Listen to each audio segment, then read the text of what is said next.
Have you ever looked at your bank account and felt like building wealth is a rigged game? You save a few $100 here, $1,000 there. You look up after 3 years of grinding and you've got $25,000 saved. You think to yourself, at this rate, I'll be 104 years old before I can ever afford to retire. If that sounds like you are not alone. Most of us are taught to think about money in a straight line. We think $10,000 means we're 1% of the way to $1 million. We think $50,000 means we're 5% of the way there. But what if I told you that your math is completely, fundamentally wrong? What if I told you that the day your net worth crosses $100,000, you aren't 1/10 of the way to $1 million, you're actually 1/3 of the way there in terms of time? Welcome back to the channel. Today, we're going to do a deep dive into the math, the psychology, and the exact step-by-step framework of why the first 100K is the magic number, and how, once you hit it, gravity shifts in your favor. Grab a cup of coffee, get comfortable, because over the next half hour, we're going to completely rewire how you look at building wealth in America. To understand why 100K is the magic number, we have to talk about a billionaire named Charlie Munger. Munger, who was Warren Buffett's right-hand man, famously said at a shareholder meeting in the 1990s, "The first $100,000 is a bitch, but you gotta do it. I don't care what you have to do, if it means walking everywhere and not eating anything that wasn't purchased with a coupon. Find a way to get your hands on $100,000. Why was he so aggressive about that specific number?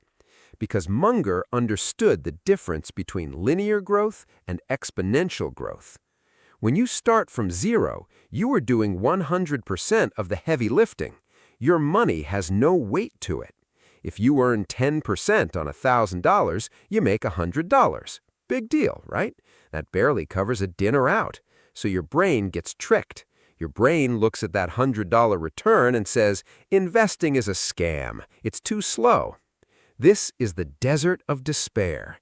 It's the period between $0 and $50,000 where 90% of people give up. They buy a new F-150, they inflate their lifestyle, and they go back to zero. But if you can survive the desert, an oasis is waiting for you. Let's look at the math. Let's use a real-world American example. Let's say you're starting with exactly $0. You decide you're going to invest $500 a month into a standard S&P 500 index fund. You're setting it on auto pay. Historically, the U.S. stock market returns about 10% a year. To be safe and to account for inflation, let's use a conservative 7 or 8% growth rate for our math. How long does it take you to get to your first $100,000? Drum roll, please. It takes about 11 to 12 years. Think about that. 12 years of grinding, clipping coupons, working overtime, and driving a 2008 Honda Civic just to hit 100K. By the time you get there, you've contributed about $70,000 of your own hard-earned cash from your paychecks. The market has only given you about $30,000 in growth. You carried the team on your back. But watch what happens next. You keep investing that exact same $500 a month. You don't change your lifestyle, you just keep going. How long does it take to get the next $100,000? To reach $200,000? Does it take another 12 years? No, it takes only 5.5 years. You just chopped your timeline in half. But it gets crazier. To go from $200,000 to $300,000, 3.5 years. To go from $300,000 to $400,000, 2.5 years.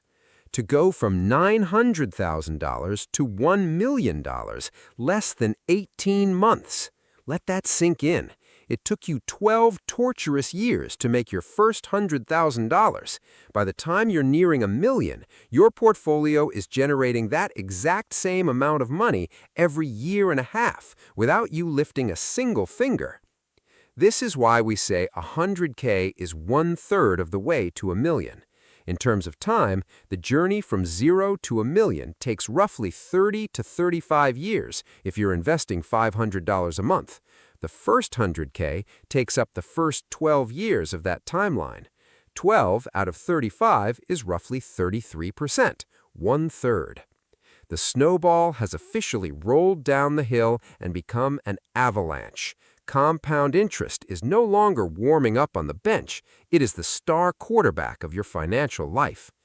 Math is great on paper, but we don't live in spreadsheets. We live in the real world, where the transmission in your car blows up, your kid needs braces, and your roof starts leaking. Hitting $100,000 isn't just a mathematical tipping point.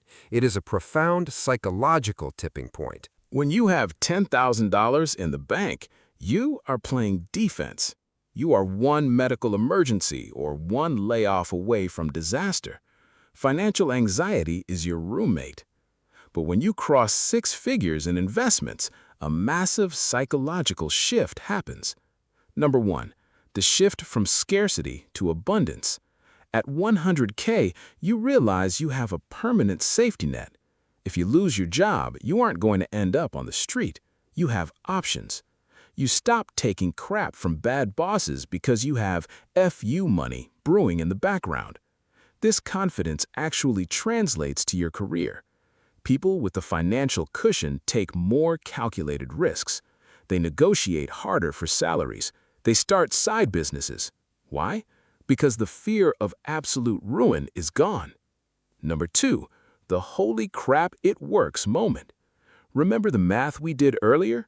When you have $100,000, an average 10% year in the market means your portfolio grows by $10,000. $10,000 is a lot of money.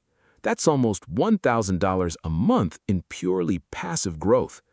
When you see your portfolio jump by thousands of dollars in a single month, more than what you physically contributed, your brain finally clicks. You stop seeing investing as a chore. You start seeing it as a video game. You start hunting for ways to cut your expenses just so you can buy more assets, because the reward feedback loop is finally big enough for your brain to recognize it. Okay, so you're sold. You want to hit that 100K milestone as fast as humanly possible so you can let compound interest take the wheel. How do you do it without eating rice and beans for a decade? Most financial gurus tell you to stop buying $5 lattes. I'm not going to do that because, frankly, skipping a latte isn't going to move the needle enough, and it just makes you miserable. Instead, we need to optimize the big 3: housing, transportation, and food. Transportation. The average American car payment right now is over $700 a month. Add insurance, gas, and maintenance, and people are spending $1,000 a month to drive to a job they hate. If you want to hit 100K fast, you have to break up with car culture. Buy a reliable 5 to 7-year-old Toyota or Honda in cash or with a very small short-term loan. Take that $700 monthly car payment and dump it into your investment account. Boom! You just shaved 3 years off your journey to 100K. Housing. House hacking. Housing is your biggest expense. If you're single or don't have kids yet, look into house hacking. Buy a duplex, live in one side, rent out the other. Or get a 2-bedroom apartment and split it with a roommate. If you can reduce your housing cost from 35% of your income down to 20%, you are generating thousands of dollars a year in free cash flow. The income lever. Frugality has a floor. You can only cut your expenses so much before you hit zero. But your income has no ceiling. During the race to 100K, you need to become obsessed with increasing your top-line revenue. This means job hopping every 2 to 3 years. Statistically, people who change companies get a 10 to 15% bump in pay, while people who stay get a standard 3% cost of living raise. Starting a low-overhead side hustle, freelance writing, virtual assisting, video editing, consulting, taking every single extra dollar from these raises and side hustles and acting like they don't exist. Do not upgrade your lifestyle. Shovel every extra penny into your investments. If you keep your expenses at a 2020 level, but you increase your income to a 2026 level, that margin in the middle is your fast-track ticket to 100K. Now, let's address the elephant in the room. Some of you are in the comments right now typing, but what if the market crashes? What about the recession? What about inflation? Let's talk about market crashes first. When you are in the wealth building phase, when you are marching toward your first 100K or even your first million, a market crash is not a tragedy, it is a Black Friday sale. When the stock market drops 20%, the media panics. But you should be thrilled. You are buying units of the greatest companies on earth at a 20% discount. Because you have a 30-year time horizon, you don't care what the price of the stock is today. You only care what it will be 3 decades from now. If you panic and sell, you lock in your losses. If you keep buying, you capture the rebound. Historically, the best days in the stock market happen immediately following the worst days. What about inflation? People say $1 million won't be worth $1 million in 30 years. You know what? They are absolutely right. Inflation eats the purchasing power of cash. That is exactly why you cannot leave your money in a savings account. Investing in the stock market or real estate is the only proven shield against inflation. Because when inflation happens, companies charge more for their products, which means their profits go up, which means their stock prices go up. By owning assets, you are riding the wave of inflation rather than drowning in it. Keep your strategy violently simple. You do not need to day trade crypto. You do not need to buy speculative penny stocks. A low-cost, broad market index fund like an S&P 500 ETF or a total stock market ETF is all you need. You are betting on the long-term success of the American economy. Over any 20-year rolling period in history, that bet has never lost. Let's fast forward. Let's say you took everything we talked about today to heart. You fought through the desert of despair, you ignored the flashy cars, you aggressively invested, and one Tuesday morning, you open your brokerage app, and there it is, $100,000. Take a picture of it. Celebrate it. Because from that day forward, your financial life will never be the same. You've built the engine. Now the engine is going to do the driving.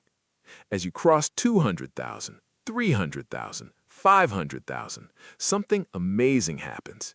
You realize that having $1 million isn't actually about buying Lamborghinis or mansions. It's about buying back your time. When your portfolio hits $1 million, using the 4% rule of retirement, that portfolio can pay you $40,000 a year forever without you ever running out of money. At that point, work becomes optional. You don't work because you have to. You work because you want to. You can take a lower-paying job that you actually love. You can spend summers with your kids. You can take care of your aging parents. That is what true wealth is. Wealth is not a Rolex. Wealth is waking up on a Tuesday and realizing you can do whatever you want with the next 24 hours.